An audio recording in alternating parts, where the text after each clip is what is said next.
मंदिर में पुजारी लोग सारा धन खा रहा है और हम लोग ST OBC को बाहर प्रसाद ढूंढ रहे हैं। 97% नौकरियां है वो ग्लोबलाइजेशन के बाद प्राइवेटाइजेशन हो गया उन नौकरियों की। उसमें हमारे लोग जा नहीं पाते हैं क्योंकि उन्हीं लोगों की इंडस्ट्री है, उन्हीं लोग के सब कुछ है। वो लोग अपने कॉन्ट्रैक्ट बेसिस पे भी उन्हीं को लेते हैं। देश का एनुअल बजट है 45 लाख करोड़ का, उससे भी ज़्यादा है 68 लाख करोड़ का। ये हमें आर्थिक जस्टिस, जब तक हमारे पास जेब में पैसे ही नहीं होंगे तो हम सामाजिक न्याय कर भी कैसे पाएंगे। नमस्कार, आप देख रहे हैं नेशनल दस्तक। मैं हूं श्रवण कुमार और हमारे साथ बातचीत करने के लिए ज्योति माला जी हैं। पहले तो स्वागत है मैम आपका। बहुत बहुत धन्यवाद आपका। मैम, जिस तरह से चैम्बर भारत में आप लोग आए थे यहाँ पे बिजनेस लेकर SC ST OBC के बच्चों में जिस तरह से बिजनेस स्केल पैदा करने की आप लोग बात कर रहे थे, क्या लग रहा है देश में आज भी SC ST OBC के जो बच्चे हैं वो लगातार जिस तरह से देखा जाए तो गवर्नमेंट एम्प्लॉय बनने के लिए सरकारी नौकरी ढूंढते हैं, ऐसे में आप लोग इस तरह की संस्था बनाकर उन्हें बिजनेस की तरफ बुला रहे हैं, क्या कहेंगे इस पर? आज अगर जो हमारे ST ST OBC के बच्चे हैं, एक तरह से ये कह सकते हैं ना कि एक मंदिर है, मंदिर में पुजारी लोग सारा धन खा रहा है और हम लोग ST ST OBC को बाहर प्रसाद ढूंढ रहे हैं। ठीक वैसे ही है कि जो नौकरी सरकारी नौकरियां जो ग्रुप और A B की रह गई है नौकरियां, उसमें हमारे बच्चे कितने जा पाते हैं। बाकी जो आपको 97% नौकरियां है वो ग्लोबलाइजेशन के बाद प्राइवेटाइजेशन हो गया उन नौकरियों की। उसमें हमारे लोग जा नहीं पाते हैं क्योंकि उन्हीं लोगों की इंडस्ट्री है, उन्हीं लोग के सब कुछ है। वो लोग अपने कॉन्ट्रैक्ट बेसिस पे भी उन्हीं को लेते हैं। तो रह गई बाकी जो 97% हैं, उसमें भी नहीं जा रहे हमारे लोग। 3% में हमारे लोग कितने आ सकते हैं, है ना, कॉन्ट्रैक्ट बेसिस में नहीं आते। तो ये बहुत बड़ा मार्केट है जो हम जैसे प्रसाद और मंदिर का जो हमने उदाहरण दिया कि ये 60 जो हमारे देश का एनुअल बजट है 45 लाख करोड़ का, उससे भी ज़्यादा है 68 लाख करोड़ का ये एनुअल जो इसमें खर्च होता है। जैसे किसी एंटरप्रेन्योर में हो या फिर आपको पब्लिक प्रोक्योरमेंट जो ठेकेदारी हो, ये सब चीज़ें। तो इसलिए हम लोग का ये प्रयास है कि सिर्फ सोशल जस्टिस से काम नहीं चलेगा, इसके लिए हमें आर्थिक जस्टिस, जब तक हमारे पास जेब में पैसे ही नहीं होंगे तो हम सामाजिक न्याय कर भी कैसे पाएंगे। लेकिन देखा जाए जिस तरह से आमतौर पे चर्चाएं चलती है ग्राउंड लेवल पे कि जो भी ये स्किल डेवलप के नाम पे भावनाओं के साथ खिलवाड़ करते हैं, सपने बड़े बड़े बेचते हैं, इसको लेकर आप क्या कहेंगे? उसी को बचाने के लिए सबकी हम लोगों ने ऐसा किया है, क्योंकि वो जो जनरली आप जो इस तरह के आपने देखा होगा जो इंडस्ट्रीज या फिर वो प्रधानमंत्री योजना के नाम से बहुत ज़्यादा स्किल करके बेचे जाते हैं और आपको कह देंगे वो नौकरी मिलेगी आपको, और उनको तो पैसे मिल जाते हैं हर चीज़ों की, लेकिन उसमें हमारा जो समाज है वो उसमें लाभान्वित नहीं हो पाता है। वो उसको एक तरह से उसको उन्होंने बिजनेस की तरह लिया है। लेकिन सबकी एक तरह से जिस तरह से हम सोशल सर्किल में हम WTP को चला रहे हैं, उसी तरह से ये भी एक सामाजिक के तौर पे हम ले रहे हैं। बस एक मिनिमम इसलिए मेंबरशिप रखा गया कि वो एक ज़रूरी है, ताकि किसी भी चीज़ को चलाने के लिए एक लो कॉस्ट की ज़रूरत पड़ती है।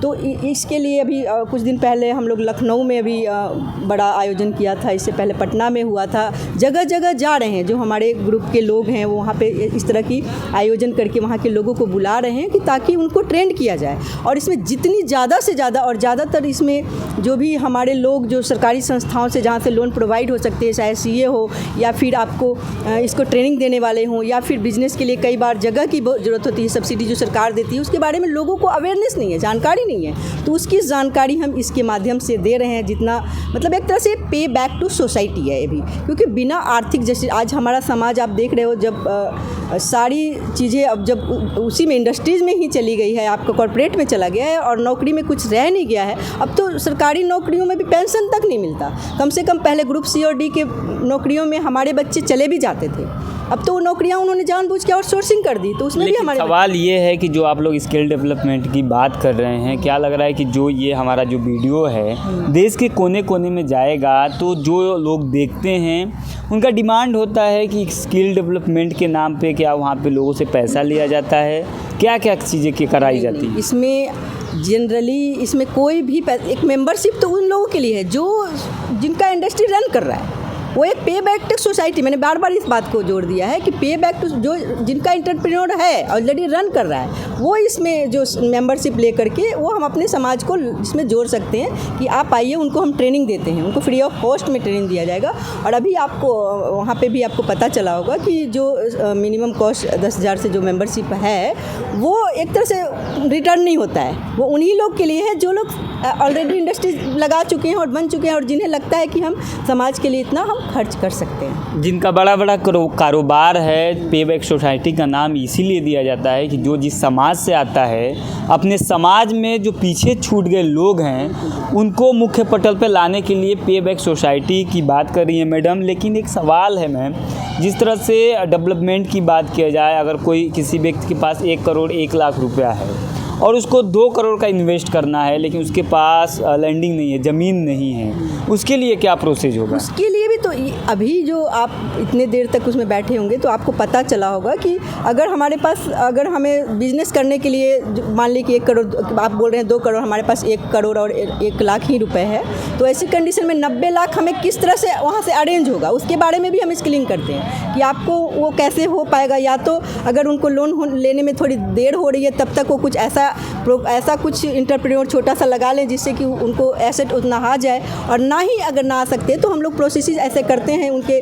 अभी बताया गया कि उसकी आपका क्रेडिट सही होना चाहिए या फिर आपका सिविल स्कोर कैसे बढ़ाया जाता है, ये सारी चीज़ें उन्हें बताई जाती है ताकि हमें लोन ईजिली मिल सके। और उनको कई बार ऐसा होता है, अभी हनुमान कूद जैसी नहीं करनी हमें कि हमें कोई भी बिजनेस मिला और हम तुरंत उसको करने लगे। पहले स्किलिंग, आप किसी भी फील्ड में जाना है आपको, तो उसके बारे में पहले आप किनारे पे देखिए कि कितना उसमें हम कैसे धीरे बीच में जा सकते हैं। तो वो सारी चीज़ें सीखने के बाद फिर वो सीखने का हम जो भी सुविधा हो सकती है, जितनी हम लोगों से मदद हो सकती है, उसमें हम आपकी मदद करेंगे। और लोन लेने के बाद आप उसको कैसे इस्टेब्लिश कर सकते हैं, उसको जहाँ भी गाइडेंस की ज़रूरत है, अगर हम लोगों की पावर के बियॉन्ड होगा तो हम गाइड करेंगे उन्हें कि एक लास्ट क्वेश्चन है मैम, जिस तरह से ये लगातार उठते भी हैं, जिस तरह से काम कोई और करता है और मलाई कोई और खाता है, बीच का जो डेवलपमेंट है, जिसे हमने खेती किया, आमतौर पे देखने को मिलता है कि खेती करने वाला व्यक्ति हमेशा धरातल पे ही रह जाता है, लेकिन बीच में जो व्यापार करता है उसी खेती की